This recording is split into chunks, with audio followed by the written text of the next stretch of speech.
Hello, everyone, and welcome to the GangstaPriest podcast, edition 2, episode number 1. Now, it's been some time since I've last produced an episode, in fact, a little over a year, but in the past couple weeks, I've had a few people who actually happened to ask me out of the blue if I was ever going to produce another episode ever again. They said they really enjoyed the first show. I did about, 12 or 15 episodes, kind of got out of the loop of things, and kind of was on my mind this week. I've had some downtime with the coronavirus going on. And, I thought I would jump back into it. So, we'll see where this thing goes. But for the viewers out there, the listeners who did check in on the first podcast, I appreciate your feedback. And I hope you enjoy today's episode. Now, with this second iteration, I kind of wanted to change things up a bit. In my first podcast, I spent a lot of time. Each episode, I would discuss a film, kind of break it down, go over my personal rating and why I thought you should check it out. And why I did enjoy that. It wasn't quite the tilt I think that I wanted to take the direction in. And it's kind of rethought this past week. One thing that I've done in my past in several different capacities has been involved in teaching roles. And for me, film is just one of the greatest sort of mediums to be able to teach people. Just art in general really is. I think it's a lot easier to sit and think about films that we've watched, or maybe a painting that we looked at, or a book we read, and kind of digest those themes and apply them to our lives and really sit and meditate on them, as opposed to, say, listening to a sermon or sitting in a classroom and listening to a lecture. And that's always something that's really stuck with me. And so that's kind of what I want to do with this podcast, is each episode take a film that I really enjoy and I think has a good message in it, and see if we can kind of digest it ourselves a little bit. And my goal with this is not really to teach you what to think, but just to kind of teach you how to think. And I know that sounds a bit silly, and I don't mean that to sound pretentious. But what I mean is that I want us to take these themes and these ideas, and for you to be able to expand upon them and think about them within your own life. And that doesn't mean that we're always going to agree on everything that perhaps I discuss on here. But as long as you're starting to think through some of these things, and if I can help or facilitate that, with these episodes, and that to me is a win all around. And I would like to point out as well, one of the other kind of intents of this is, I do consider myself a Christian. I have been for a long time. And so as I'm getting to talk through some of these themes that will come up in these films, they're going to be coming from a sort of Christian lens, a Christian foundation. And again, I understand that not everyone who listens to this might consider themselves a Christian, but I just want to be upfront and forthright about that, because it does determine my worldview and kind of how I digest some of these things and some of the things that I'll be talking about on the podcast, connecting it to my faith and some of the things that I believe in. And again, that doesn't mean you have to agree with me 100%, but as long as you take the time to listen, digest it, and then learn to kind of process that on your own, then that would make me more than happy. Like I said, I really got some good feedback from the first podcast, the first edition, so I want to kind of change things up a little bit, but I hope as we move forward you will enjoy these episodes. And again, whatever you're doing, if you're listening to this in the car, if you're listening to this at work, hopefully it'll give you something to think about. And as this thing progresses and I start to, maybe solidify some of the things with this a little bit more, I hope that it'll open up for some good dialogue and discussion amongst viewers and listeners. Now, today's episode, I want to focus on a film that is very, very near and dear to my heart. Anyone who ever, that's a very common question that you get. What's your favorite movie of all time? Everybody's got their own answer. I usually say 2. Monty Python and the Holy Grail, which I think is the greatest comedy of all time, and I'm sure somewhere down the road I'll discuss that. But then also I mention The Good, the Bad, and the Ugly. Now some of you, in fact many of you, may have never seen the film, but I'm willing to bet that you've heard the opening theme before. And I'm not going to sing it for you right now because I don't want you to go deaf. But if you're listening, you can go ahead and pause the episode, pull it up on YouTube, and again, I guarantee you the opening, just look up the opening theme of The Good, the Bad, and the Ugly, and I guarantee you that at some point in your life, you've probably heard that theme before. Now, the film came out in 1966. It was directed by Sergio Leone, and it's what would fall under the spaghetti western genre. And if you're unfamiliar with what that term means, a spaghetti western were westerns that were produced and filmed in Italy. And the reason that they did it was, in those conditions, it was a lot easier and cheaper to film these movies. And so you began to see a string of these films come out. And again, it's a very specific genre, and it's not for everybody. Westerns are kind of a specific genre in themselves. But this film itself has become probably the most critically acclaimed, most beloved film within the spaghetti western genre. And there's a lot of different actors in it. A lot that maybe to most modern audiences probably aren't going to be very familiar. But there's Clint Eastwood plays one of the main characters in it. In fact, it was one of his first kind of iconic characters that really boosted his popularity and kind of set off his the rest of his career. So if you know who Clint Eastwood is, and he's someone I'm sure most of you are familiar with, then that is someone that you will recognize if you do decide to check the film out. It is a pretty lengthy film. It clocks in at about around 3 hours, but I'm telling you, if you take the time to watch it, it is one of the best examples of storytelling that I can think of. The film takes place during the kind of the later stages of the Civil War. The war is kind of wrapping up. It really focuses in the New Mexico area, around the border of New Mexico and Mexico. But there's just some breathtaking shots in the film, and it really sprawls. This entire tale sprawls across just the desert. And as you watch it, I mean, it just evokes so many powerful feelings within you. Now, on top of the great camera work and just the story in general, thematically, I think it's got some very interesting things to kind of dig into. Plot-wise, the film tells the story of three men who follow the name of the film, the good, the bad, and the ugly. The story centers around these three men. They're all bounty hunters, and their search for this fallen general's lost stash of gold, or abandoned stash of gold. That's something that I don't want to get too far into, because I don't want to ruin anything for the film. I'm not really, don't want to focus on talking about the plot this time. But basically, these three men's lives intertwine. And there's sort of ups and downs, and one backstabs another. And this tale sprawls, like I said, all across the Midwest, or the South, the desert, until it ends in this very intense final climactic gunfight. And again, I don't want to ruin anything, but if you haven't seen the film, it's one of the greatest things out there. Highly recommend it. I believe it's on Netflix, so check it out. You can even pause this right now and go check the film out and come back, or you can listen to the rest of what we're going to discuss today and then decide if you want to check the film out for yourself. Now, as I mentioned, I don't really want to get too far into the details of the plot, but more so I want to discuss the characters, and one character in particular. As I mentioned, the name of the film is The Good, the Bad, and the Ugly, and the opening scenes, it kind of sets up each character.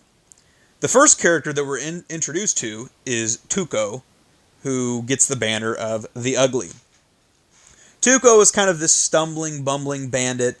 Not the smartest guy in the world, but very, very crafty, very clever. He's always sort of finding his ways into situations, but then finding his way out of them.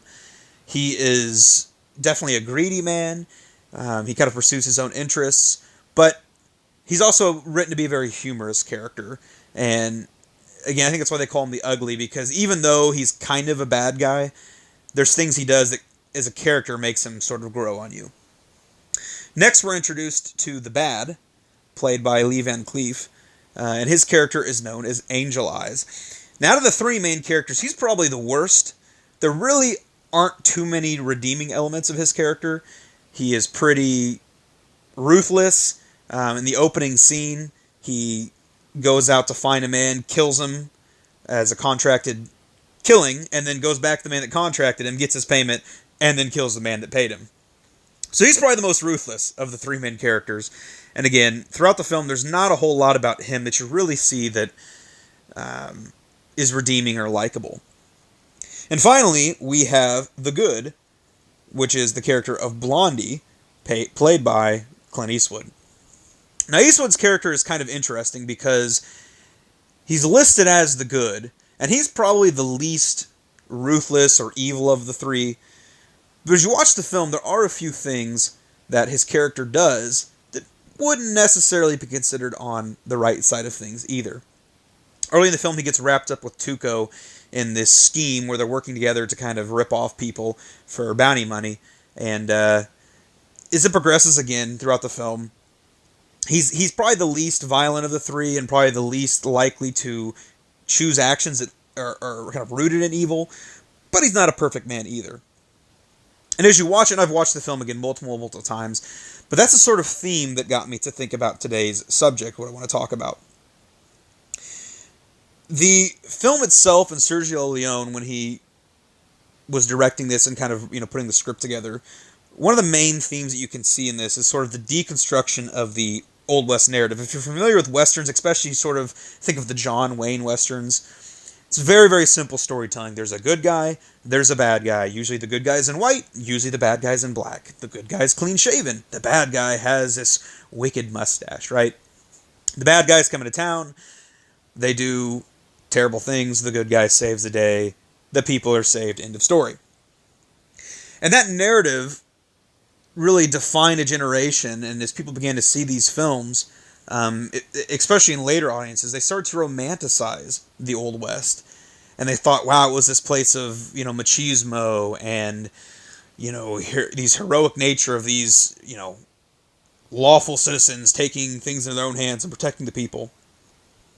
And why that might make for an interesting story, it's not, to me, very good material to really be able to dig into and sort of ask some questions that can apply to our own lives. And that's one thing I love about this film so much, is, again, Leone made it a point to sort of deconstruct that. The irony in the film title is that why the three characters are labeled the good, the bad, and the ugly, which, again, in an old Western, there are certain archetypes that would kind of tell you which character is which. In this film, those lines kind of get blurred. Characters who, again, Blondie, who is called the good, doesn't always do good things. Tuco, who is the ugly, kind of flips back and forth in some ways. And so that deconstruction, I think, raises some interesting questions. One of the things that I learned in many of my college courses and my theater classes, and I've agreed with it, and it's stuck with me to this day, is that good art often involves gray characters. And gray characters are characters who don't really fit into any of those neat, nice little cookie-cutter molds. Gray characters are interesting characters. They're characters that we can connect to. They're characters that look more like what the real world probably looks like. The real world doesn't look like the John Waynes and the bad guys. The real world looks a lot more like the characters in this film. And like I said, there was one character I wanted to focus on specifically, kind of going down this path, and that's the character of Tuco. And I think he's the most gray out of the three, and he's the one that I find the most fascinating, the most character that I can really question kind of where he's at as the film progresses. One of my favorite scenes involving him, and in fact the dialogue, which we're going to talk about, and I'm going to play the clip for you here in a second, has stuck with me to this day, involves Tuco has taken Blondie. Like I said, this is going to be complicated because there's a lot of plot in the film. Basically, Tuco is dragging Blondie through the desert after their earlier escapades of kind of running this scheme where Blondie would take Tuco into a village, pretend to turn him over to the sheriffs. Right before they would hang him, Blondie would shoot the rope that was tied to Tuco's neck, and they'd ride off together, split the money, and go town to town and do this. Eventually, Blondie decides, I've had enough of this. I don't think our relationship's going to work anymore. And so he pretty much leaves Tuco in a, not necessarily a deadly situation, but in a perilous situation. And this sets Tuco off. So for the first half of the film, Tuco kind of chases Blondie around, ends up catching him himself, and at one point decides to get his revenge by dragging Blondie while he's all tied up through the desert. Of course, the desert has hot, scorching temperatures, and he wants to kind of torture Blondie a little bit to get his revenge. He is a very emotionally driven character, not a very well thought out with his decisions. It's very instinct and guttural, and he kind of acts upon whatever happens in the moment. So in that moment, all he can think about is revenge. And now as he's getting his revenge, he's so excited about this. He's reveling in watching Blondie.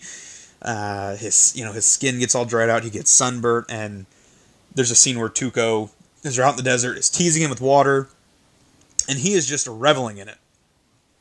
But as they're out in the desert, this carriage with 6 horses happens to come upon them, and as Tuco opens it up, it's completely full of dead soldiers, save one man. And the one man is knocking on death's door, but he asks Tuco through his gasping breaths, "Can you give me some water? I need some water." And he says, "If you give me some water, I will tell you where you can get $200,000. And so again, very guttural. In that moment, Tuco hears that, and that's the only thing he can think about is $200,000. And that time, of course, that is a ridiculous amount of money. Well, as he goes to get the man some water, when he comes back, he finds that Blondie has managed to crawl over, and this man that Tuco's gone to get water for to find out where to get this money from has died. And the setup is, the man knows where $200,000 is hidden because he himself hid it. He's a bandit. But there is a name on the grave that they need, and right before he died, he gave the name to Blondie. So now Tuco's instincts have to change. Instead of wanting Blondie to suffer and die, now he has to keep Blondie alive so that he can get the name of this grave and they can go together and get the treasure. And so Tuco now tries to craft this plan, where now he's been dragging Blondie through the desert. Now he's got to keep him alive. And so he rides to the nearest settlement he can find, trying to find where he can go and get Blondie some help. And they come upon this Confederate soldier camp. He's asking for a medic. They're saying, look, dude, we're beat up. There's no medic here. You're going to have to try your luck somewhere else. And as luck would have it, there happens to be a mission nearby. And as Tuco asks about this mission, he seems to know something about it. So it cuts to the next scene. Tuco gets Blondie to the mission, gets him inside, and he's getting healed up. And you find out this mission is actually a place where Tuco's brother is a priest at. And so in this little, maybe 2-3 minute scene, Tuco comes into a room to talk to his brother. And Tuco is kind of putting on this ploy, and, oh, brother, how are you? I haven't seen you in forever, and asking how he is. And his brother he's not cold, but his brother, you can tell, is very distant, doesn't have good feelings about Tuco, and it's kind of straightforward with him.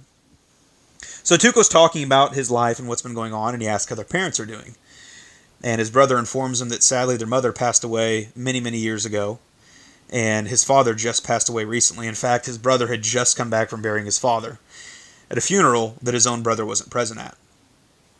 And so the scene kind of takes this shift in tone, and you can see his brother is, while he's not digging into him, he starts to kind of give it to him a little bit.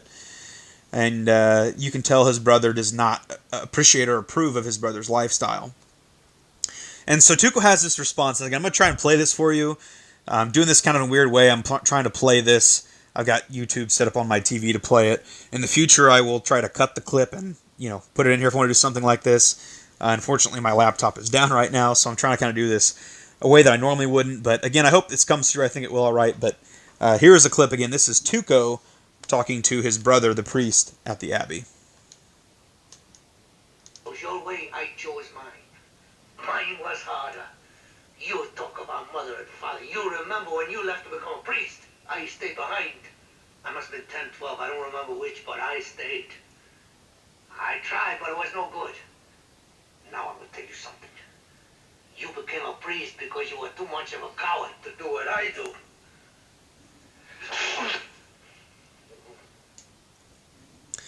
So again, that's Tuco's response there to his brother after his brother sort of sticking it to him a little bit about how he doesn't really approve of his lifestyle. Now, upon first glance, or if you're watching the film, I might not think too much into that. But I really think that this moment is a very powerful thing to think about, and something that I think is very common in many of our lives. And as I began to sit and kind of pick through this scene, it was having me, I was kind of internally asking questions about forgiveness and motivation and compassion. When you look at the character of Tuco in the scene, again, his brother is sort of condemning and calling him out for his lifestyle. And what I find interesting in Tuco's response is that it's very easy to just write him off. To say, no, and again, as you see in the film, he doesn't mind with stealing, he doesn't mind with these schemes, he has no problem with killing people, he sort of has no grief over any of this. But in his response, Tuco kind of tries to justify to his brother the actions that he's taking. And if you heard that clip, he mentions that where they came from, you basically had two options if you didn't want to die being poor. You either joined the priesthood, where you had a roof over your head, maybe you didn't have the most money in the world, but you had food in your stomach, and you had kind of a purpose, or you became a robber like he did. His brother chose one way, and he chose the other. And Tuco says, look, I chose my way, you chose yours. You can condemn me all you want, but let's be honest, you wouldn't have the courage to do what I do. Which is kind of funny, because no one would call a person of Tuco's character courageous. a lot of what he does, to most people, it's easy to write that off as, well, what he does is bad. Bad is wrong. Again, John Wayne and the bad guys. We should do that. We all know this. And so it's very easy to kind of put it in this nice, neat little compartmentalized box and say, well, I know what's right, I know what's wrong, I don't do wrong, I do right. So anyone who does wrong, going to write them off, going to tell them how it is. But again, I think this conversation here kind of digs at the heart of a lot more that's kind of at play in the world today. Again, as I mentioned, I find it interesting that Tuco even has a response to begin with. Going back to the character of Angel Eyes, there's a lot of things that he does in the film, and he shows no remorse. He kills people. In fact, the opening scene when he double-crosses the man who paid him to kill someone else, he laughs. There is no remorse. There is no guilt. There is no shame. Angel Eyes sees what he does as fit, and that's that. And so I wouldn't imagine a character like him trying to justify himself. But the fact that Tuco here tries to justify his actions to his brother, to me at least, makes me think that there is a little bit in his heart that he knows what he's doing is wrong. And he tries to hide that voice, and he tries to bury that voice and forget about it. Maybe he makes reasons for it, why he did what he did, as kind of he explains to his brother here.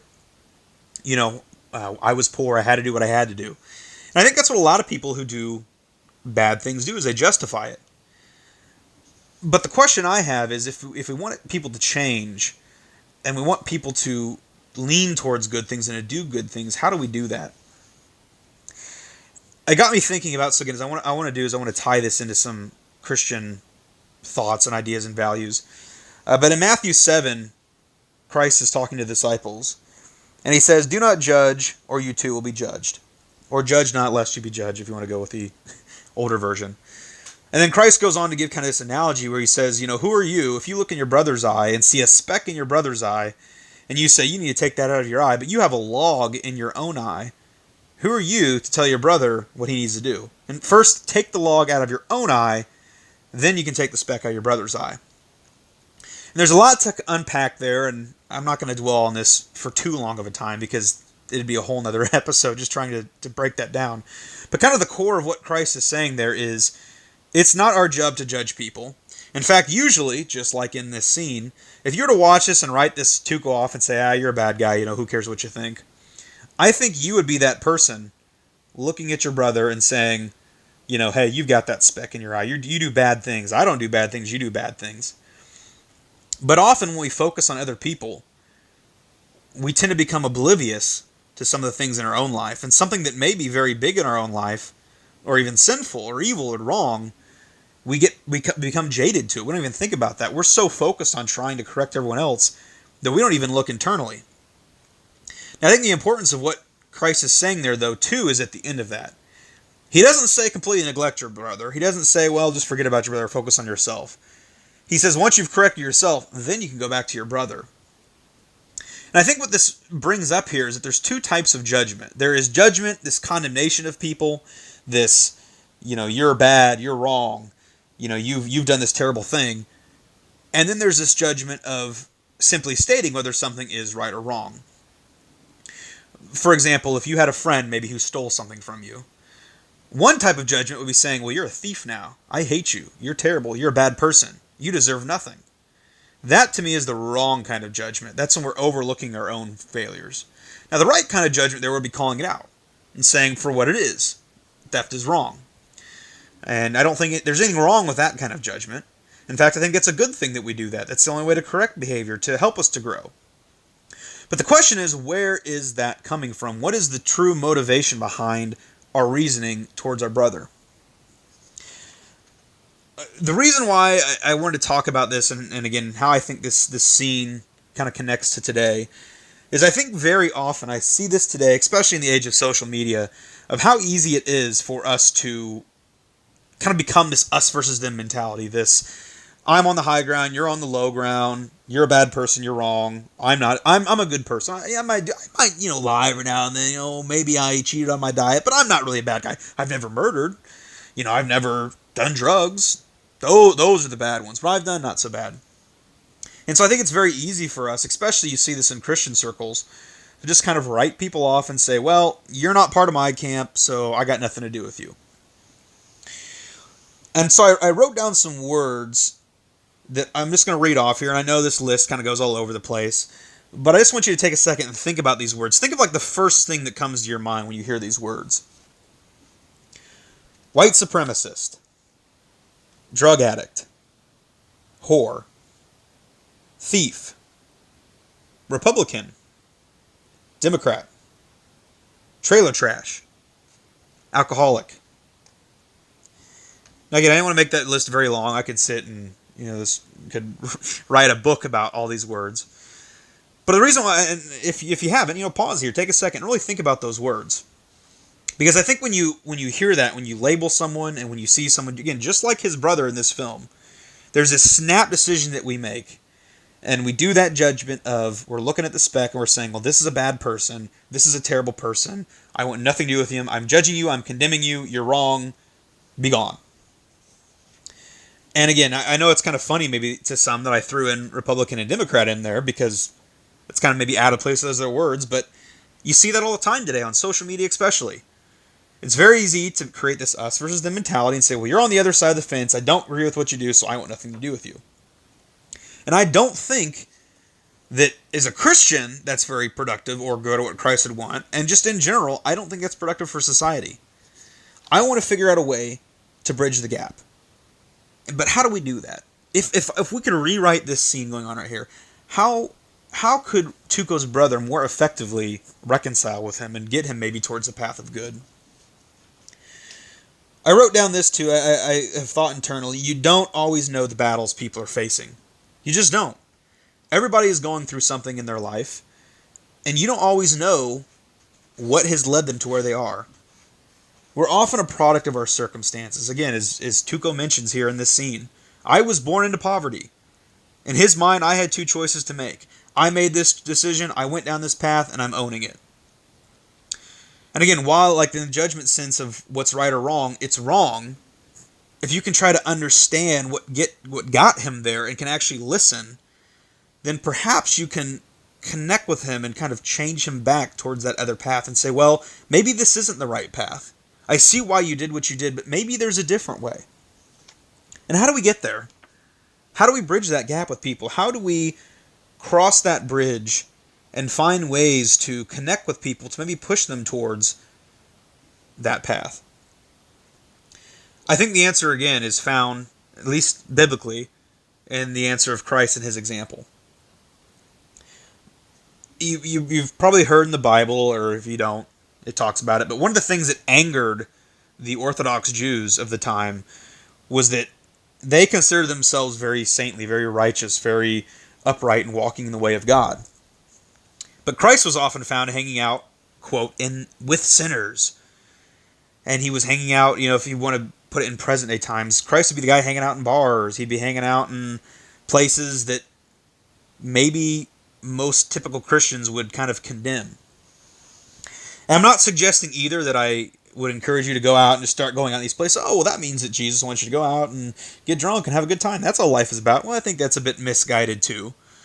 But I think the point of that is to say that, again, going back to that list of words I just mentioned, there's all sorts of people that, again, judging it for what it's worth, right and wrong, that do wrong things.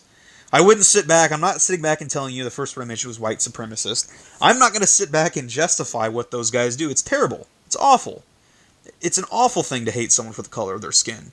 It's an awful thing to want to wish violence or to act upon violence of someone for their difference of skin, or to think you're superior or better. But if you really want to connect and change with that person, the only way you're going to do it is to reach out in compassion, again, to try and figure out what led them to that place.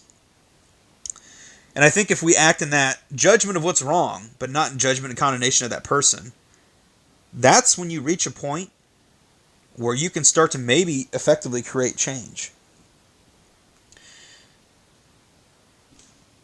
I'm running out of thoughts here, and again, I'm starting to run up to the 30-minute marker. I don't want to make this too much longer. So I do want to wrap this up, but I want you to think about that.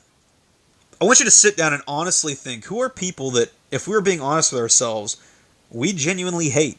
Some of those words I mentioned, we hear those words and you think, oh, those people are terrible, they're awful, I want nothing to do with them. I want you to think about that. And then to think about, well, how can you instead maybe get to know their story? And again, not justify what they've done, but to cross that gap, to cross that divide. And I think the only way that you'll get someone to change is through compassion. And I'm not going to pretend there's this magic formula that's going to make that. It may not happen. Christ also says in that same passage, do not throw your pearls before swine. A character like Angel Eyes in the film, I have to wonder, is he beyond being redeemed? He's gotten to a point where he has no remorse or guilt. So is that someone that's ever going to change? I don't know. But a character like Tuco, who seemingly in this scene has that tinge of guilt, has that conscience still kind of nipping at him, trying to justify his actions. Those are the people that I don't think are beyond working with. I think if you can make that voice a little louder, that there is a good chance that people can change and reject doing bad. But the only way you do that, again, is acting in compassion and acting in love. And so that's what I want to challenge you with today. Again, this is why I love film, because it's things like this that make me question my own life and say, man, if I met someone like this, would I write them off? If I went down to my local jail, would I just think these people are below me, they're worthless, don't care about them? Or could I look an inmate in the eye and say, I don't care what you've done, I don't care about what's in the past, I care about what's in the future. And I think the only place that foundation is going to come through is through the foundation of Christ and his example and how he lived his life. I am certainly not perfect. And I'm certainly not someone who is always going to do that. There's plenty of times people frustrate me and I give people the short end of the stick.